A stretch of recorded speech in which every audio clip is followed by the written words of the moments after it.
Hello बच्चों, कैसे हो आप लोग। तो स्टार्ट करते हैं अपना आज का टॉपिक। इससे पहले की वीडियोस में हमने डिस्कस किया था एडिशन ऑफ वेक्टर्स के बारे में, और उससे पहले के वीडियोस में हमने डिस्कस किया था कि वेक्टर्स क्या होते हैं और किस तरीके से हम वेक्टर को डिफाइन करते हैं, है कि नहीं। तो इन सब बातों को हमने ऑलरेडी देख रखा है। आज का वीडियो है प्रोडक्ट ऑफ द वेक्टर्स के ऊपर, right. Product of the vectors, product of vectors. तो प्रोडक्ट ऑफ वेक्टर्स जो है मेनली मेरा दो कैटेगरी में डिवाइडेड है। पहला जो है वो है स्केलर प्रोडक्ट। स्केलर, इसको हम लोग डॉट प्रोडक्ट भी बोलते हैं।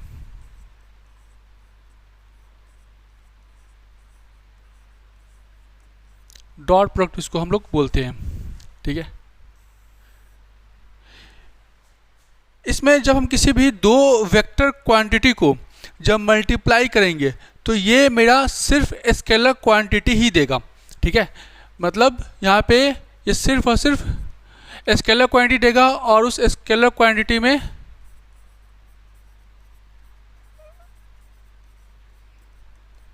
और वो जो स्केलर क्वांटिटी में क्या होगा, सिर्फ और सिर्फ मैग्नीट्यूड होगा। मतलब इन this case the product of the vectors will give us only magnitude, ठीक है। और जो दूसरा जो क्वांटिटी है वो है मेरे पास क्या, वेक्टर्स। इसको बोलेंगे क्या, क्रॉस प्रोडक्ट। क्रॉस प्रोडक्ट, ठीक है। और इसको वेक्टर प्रोडक्ट भी बोलते हैं।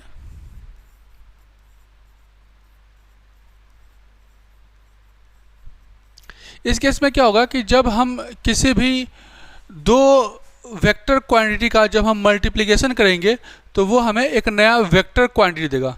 तो आपको पता है ना, वेक्टर क्वांटिटी के पास क्या होगा, मैग्नीट्यूड और डायरेक्शन दोनों होते हैं। तो इसका जो आंसर आएगा उसका क्या होगा, मैग्नीट्यूड भी होगा, साथ साथ डायरेक्शन भी होगा, दोनों चीज़ यहाँ पे होगा, ठीक है।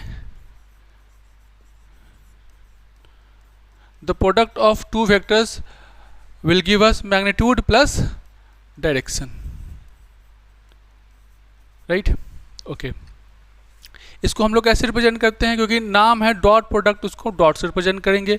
और इसका नाम है क्रॉस प्रोडक्ट, इसको हम लोग क्रॉस के साथ रिप्रेजेंट करेंगे, ठीक है।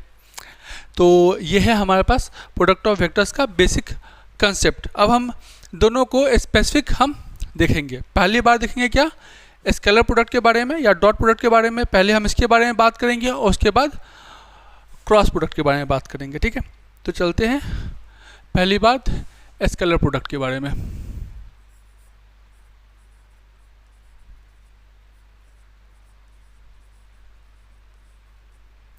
ठीक है, पहले मैं दो वेक्टर चूज कर लेता हूं। मान लेता हूं कि ये वेक्टर क्या है, ए है, दूसरा वेक्टर क्या है, बी है, ठीक है। इस दोनों के बीच कुछ एंगल है, एंगल जो है मेरे पास थीटा एंगल है। ये ए वेक्टर है और ये क्या है, बी वेक्टर है, ठीक है। तो in this case the product of two vectors, अगर मैं लिखूं कि vector A dot vector B का जो वैल्यू आएगा वो आएगा magnitude of vector A magnitude of vector B into cos of theta. ये जो मैग्नीट्यूड है उसको हम लोग नॉर्मली भी लिखा करते हैं ना, A B cos of theta. ये इस तरह से भी लिखा जा सकता है और इस तरीके से भी लिखा जा सकता है, ठीक है। जैसे कि मैंने पहले बताया था कि जो स्केलर प्रोडक्ट होता है वो हमेशा मैग्नीट्यूड ही देता है, कभी ये डायरेक्शन को रिप्रेजेंट नहीं करता है। तो ऐसा क्यों होगा, एक बार चेक कर लेते हैं।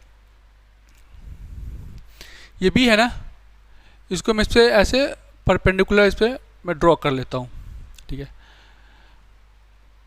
तो ये जो होगा यहाँ से यहाँ तक का जो लेंथ होगा वो क्या होगा, बी कॉस थीटा, है कि नहीं।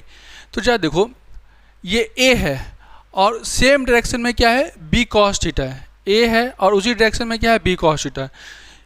ये भी एक मैग्नीट्यूड हो गया और ये बी कॉस थीटा ये भी एक मैग्नीट्यूड हो गया। तो सीधी सीधी बात है, दो मैग्नीट्यूड वाले पार्ट से, तो इसका आंसर क्या होगा, सिर्फ और सिर्फ मैग्नीट्यूड ही इसका आंसर आ सकता है। ठीक है। उसी तरह से अगर मैं ए कॉस थीटा को इस पर प्रोजेक्ट करूं, ये हमारा ए है, अगर मैं इसको इस पर प्रोजेक्ट करता हूं, ठीक है, तो ये जो लेंथ जो बनेगा ये बन जाएगा ए कॉस थीटा होगा, यहाँ से यहाँ तक का लेंथ। तो ये ए कॉस थीटा भी बी के डायरेक्शन में हो गया, है कि नहीं। तो मैं ए कॉस थीटा इंटू बी भी लिख सकता हूँ, है कि नहीं। ए कॉस थीटा इंटू बी भी लिख सकता हूँ। ये भी क्या है, दोनों सेम डायरेक्शन में आ गए। तो सेम डायरेक्शन में आ जाएगा तो दोनों के बीच कुछ एंगल से नहीं बचा, है कि नहीं। तो ये जो है मेरे पास मैग्नीट्यूड को रिप्रेजेंट करेगा। तो इस हिसाब से मैं बोल सकता हूँ कि vector A dot vector B this is equal to vector B dot vector A, है कि नहीं, क्योंकि ये दोनों हमेशा मैग्नीट्यूड को रिप्रेजेंट करेगा। ठीक है। तो अब हम इसके प्रॉपर्टीज देख लेते हैं, स्केलर प्रोडक्ट का प्रॉपर्टीज।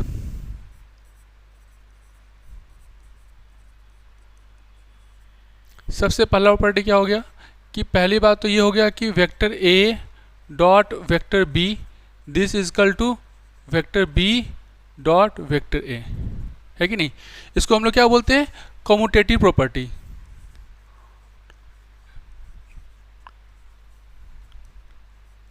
कम्यूटेटिव लॉ भी बोल सकते हैं, कम्यूटेटिव लॉ हो गया ये। ठीक है। जो दूसरा हो गया वो हमारे पास क्या हो गया कि अगर vector A dot vector B plus C, ये क्या हो गया, vector A dot vector B plus vector A dot vector C, इसको क्या बोलते हैं, डिस्ट्रीब्यूटिव लॉ।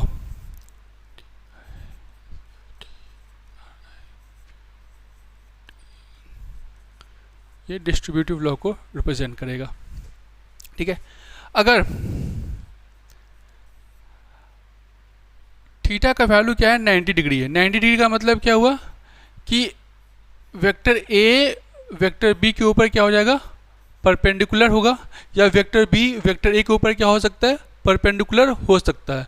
तो इस केस में क्या होगा, अगर मैं प्रोडक्ट ऑफ वेक्टर करता हूं तो ये वैल्यू क्या होगा, magnitude of vector A magnitude of vector B cos of 90। Cos 90 का वैल्यू क्या है, 0 होता है, इसलिए इसका वैल्यू क्या होगा, 0। इसका मतलब ये हुआ कि अगर कोई भी दो वेक्टर एक दूसरे के ऊपर अगर परपेंडिकुलर है तो उसका डॉट प्रोडक्ट का वैल्यू क्या होगा, हमेशा 0 ही आएगा। ठीक है। फोर्थ देखते हैं, अगर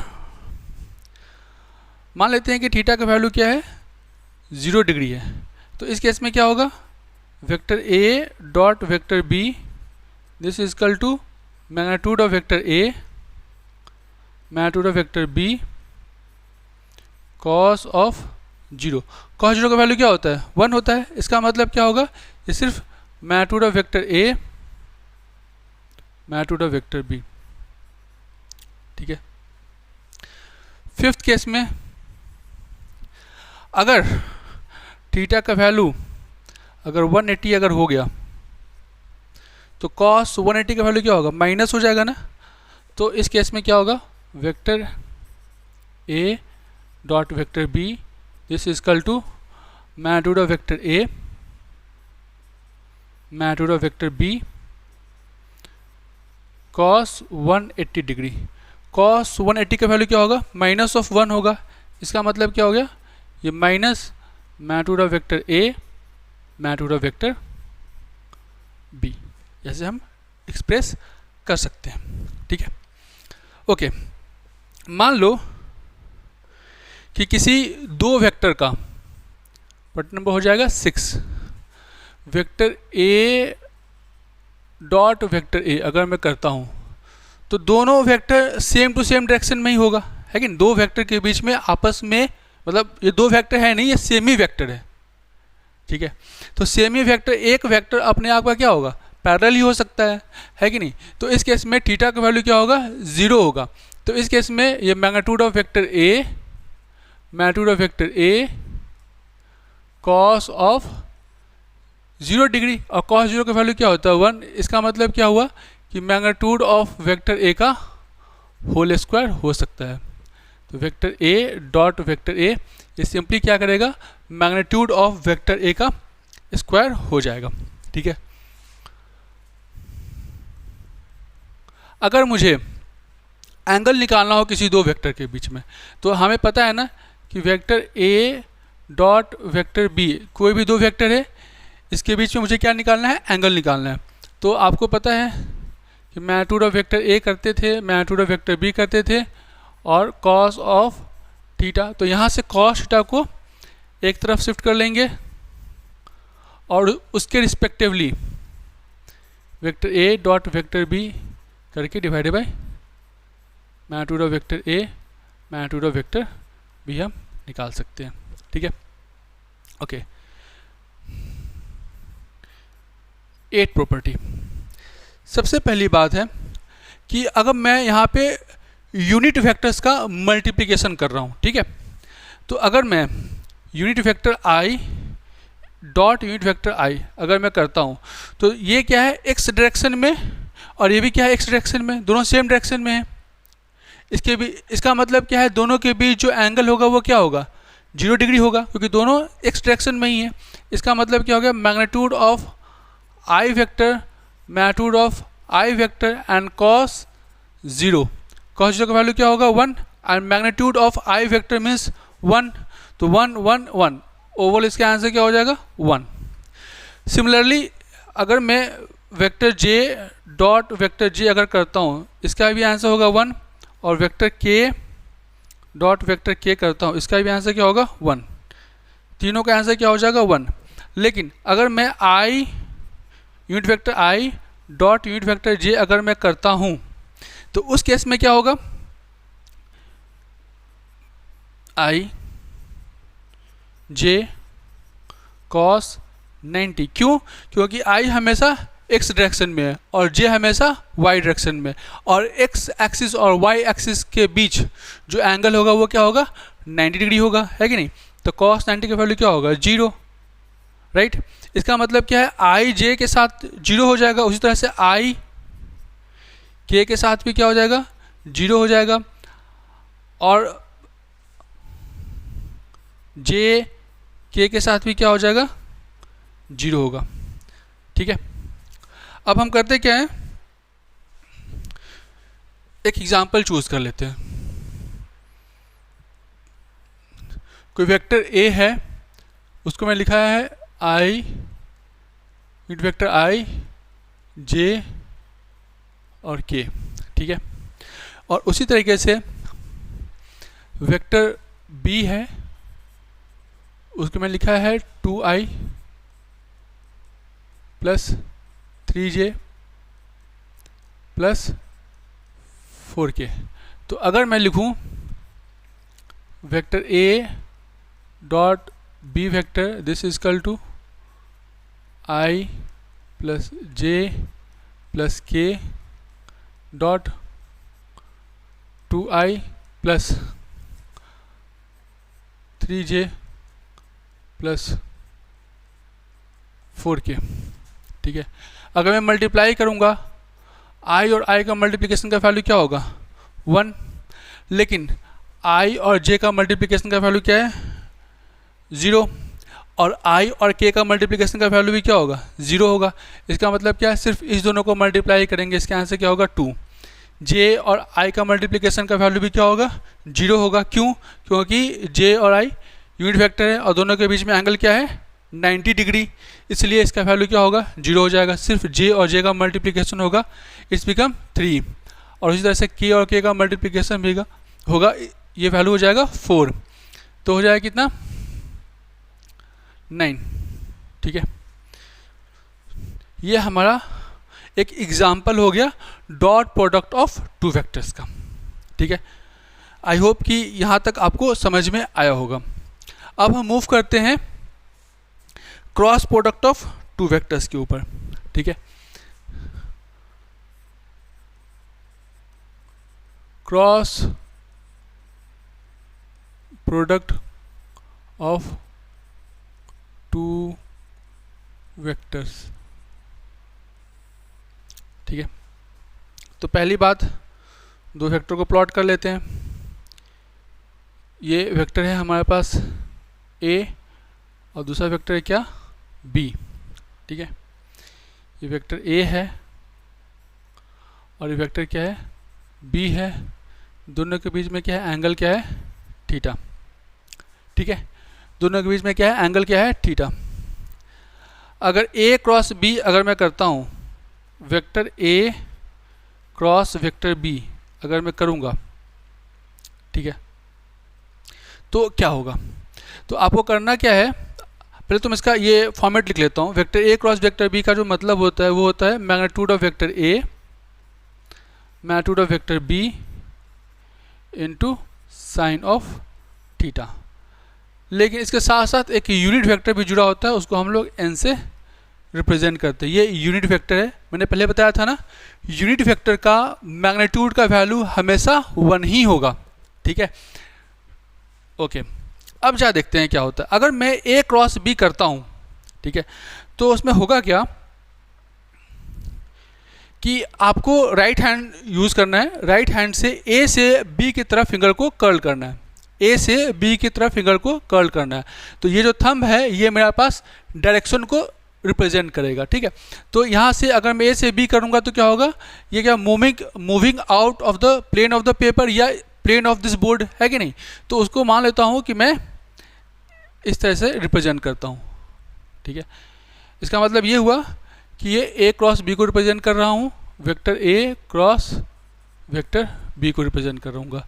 ठीक है, दूसरा क्या होगा, अगर मैं b से a की तरफ रिप्रेजेंट करूँगा, b से a की तरफ, तो सेम हम राइट हैंड का इस्तेमाल करेंगे और b से a की तरफ मूव करेंगे। तो ये क्या होगा, थंब जो होगा going inside the plane of the paper या प्लेन ऑफ द बोर्ड है कि नहीं, बोर्ड के अंदर ये जा रहा होगा। तो इसको मैं ऐसे सॉलिड लाइन से रिप्रेजेंट कर रहा हूं।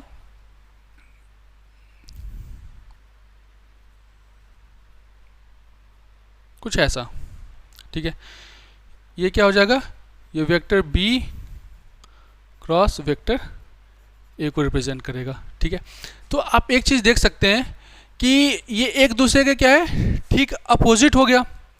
a क्रॉस b और b क्रॉस a एक दूसरे के क्या है, ठीक अपोजिट है। ठीक है, तो मैं लिख सकता हूं क्या कि vector a cross vector b this is equal to minus vector b cross vector a है कि नहीं। ये मैं लिख सकता हूँ, लिख सकता हूँ, क्योंकि एक दूसरे का क्या है, ठीक अपोजिट है डायरेक्शन वाइज। तो अब मैं इसका क्या करता हूँ, प्रॉपर्टीज लिख रहा हूँ। प्रॉपर्टीज,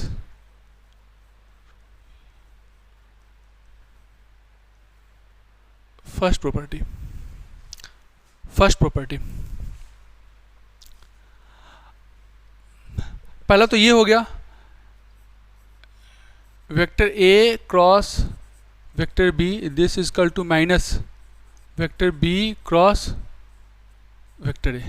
ठीक है, ये क्या हो गया, इसको बोलते हैं एंटी कम्यूटेटिव। ठीक है,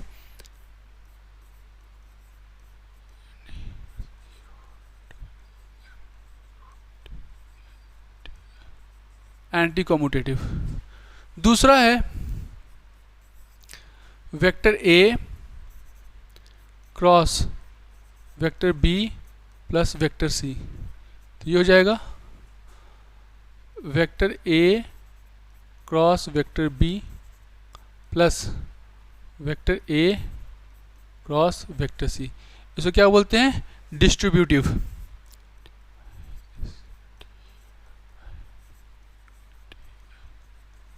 डिस्ट्रीब्यूटिव प्रॉपर्टी को भी ये फॉलो करता है। ओके, तीसरा देखते हैं, third. If theta is equal to 0 degree. अगर थीटा का वैल्यू अगर 0 डिग्री है, मतलब ए और बी पैरेलल अगर हो जाए तो क्या होगा? तो उस केस में क्या होगा? Vector A cross vector B, this is equal to magnitude of vector A magnitude of vector B into sine 0। Sine 0 का वैल्यू क्या होगा? 0। इसलिए इसका ओवरऑल का आंसर क्या हो जाएगा? 0। इसका मतलब मैं एक बात बोल सकता हूँ कि अगर कोई दो वेक्टर अगर पैरेलल है तो उसका जो क्रॉस प्रोडक्ट का जो वैल्यू होगा वो क्या होगा? हमेशा 0 होगा। ठीक है। Fourth number, if theta is equal to 90 degree. 90 degree का मतलब क्या हुआ कि ए और बी एक दूसरे के ऊपर परपेंडिकुलर है। तो परपेंडिकुलर होंगे तो क्या होगा? Vector A cross vector B, this is equal to magnitude of vector A magnitude of vector B into sine 90। Sine 90 का वैल्यू क्या होता है? 1। तो this become what? Magnitude of A vector A into magnitude of vector B. लेकिन याद रहे यह हमेशा किसी न किसी डायरेक्शन के साथ लिंक होगा, ये कभी भी डायरेक्शन लेस नहीं होता है, इसलिए मैं यहाँ पे यूनिट वेक्टर लिख देता हूँ। ओके। अगर थीटा का वैल्यू अगर 180 डिग्री अगर हो जाए तब भी इसका आंसर क्या होगा? 0 हो जाएगा। ठीक है। If theta is equal to 180 degree, in that case also vector A cross vector B, this become 0। Right. Fifth के बाद करते हैं 6 नंबर। अगर vector A cross vector A अगर मैं करूं तो ए अपने आप का क्या होगा? पैरेलल ही हो सकता है कि नहीं?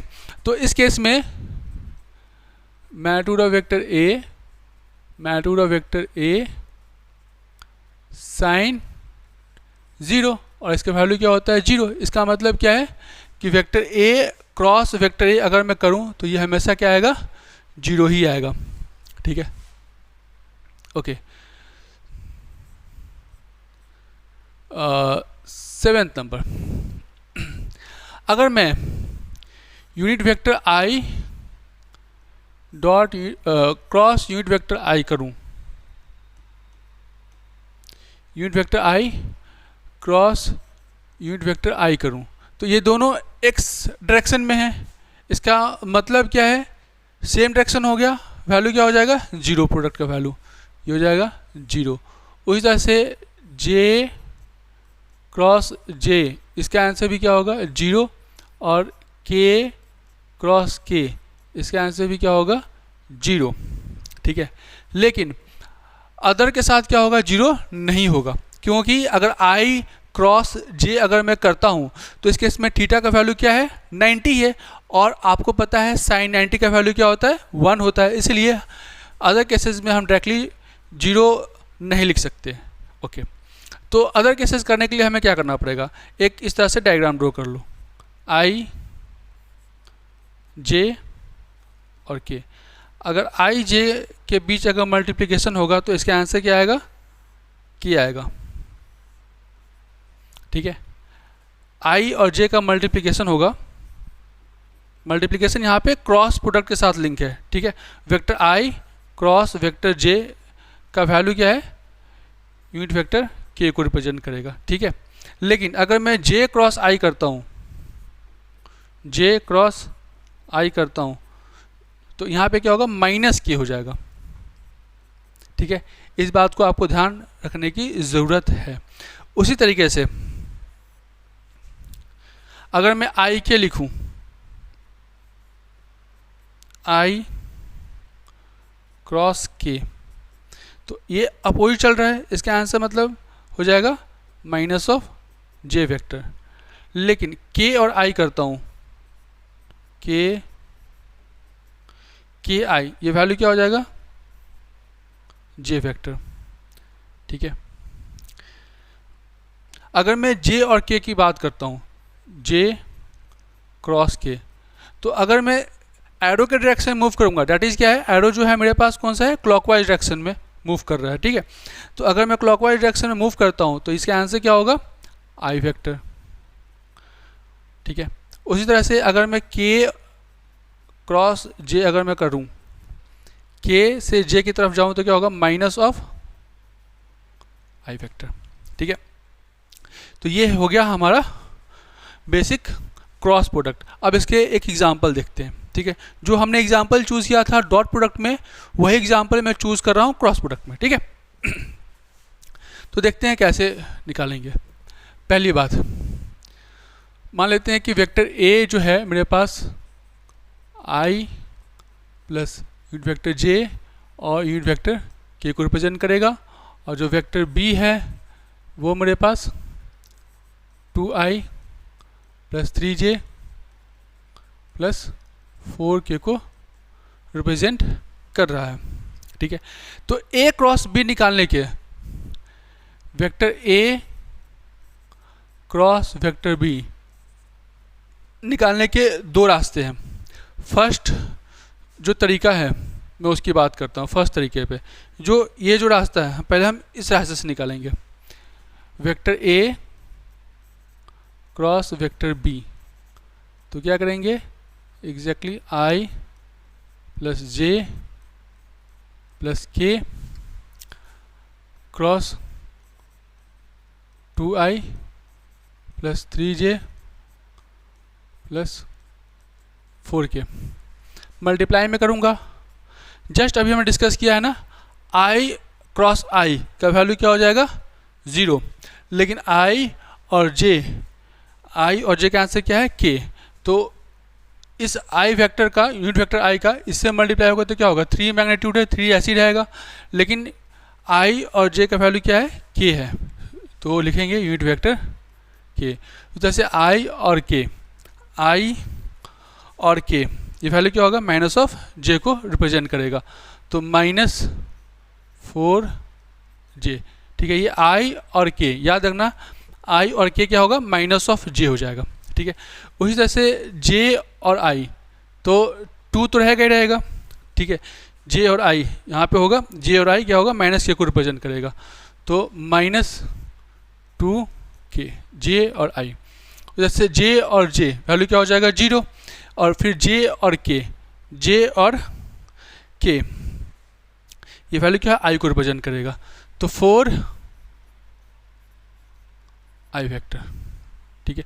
अब k की बात करते हैं, k और i, ठीक है। k और i क्या होगा, j को रिप्रेजेंट करेगा, तो प्लस 2j, k और j, ठीक है। k और j ये क्या होगा, माइनस i को रिप्रेजेंट करेगा, तो माइनस 3i, ठीक है। और ये वैल्यू क्या होगा, 0। पहले i वाले पार्ट को लिख लेते हैं, 4i माइनस 3i, ये i वेक्टर हो गया। फिर क्या हो जाएगा, j की बात करते हैं, minus 4j and plus 2j, तो माइनस 2j, ठीक है। i का हो गया और दिस j का हो जाएगा, ठीक है। अब बात करते हैं किसके बारे में, k के बारे में। सो 3k and minus 2k is become what, positive k vector. ये वैल्यू क्या होगा, vector a cross vector b, ये कुछ ऐसा आ गया। एक और रास्ता है निकालने का, जो दूसरा रास्ता है vector a cross vector b, इसको बोलते हैं डिटरमिनेंट मेथड। आपको करना क्या है, i j k, पहले इसको लिखना है। फर्स्ट a है तो पहले a के बारे में बात करेंगे। a का कॉफिशिएंट्स क्या क्या है, 1 1 1, तो 1 1 1। फिर b का कॉफिशिएंट लिखना है 2 3 4, 2 3 4, ठीक है। ये हो गया। अब जा देखिए, डिटरमिनेंट मेथड में ये हो जाएगा हमारे पास i, इस रो को छोड़ेंगे, इस कॉलम को छोड़ेंगे, 4 माइनस 3 माइनस j, कॉलम को छोड़ दिया, रो को छोड़ दिया, तो 4 - 2 एंड प्लस के 3 - 2, ठीक है। ये हो जाएगा क्या, 1 हो जाएगा, that's become what, I vector minus 2 J vector plus K vector, ये vector A cross vector B,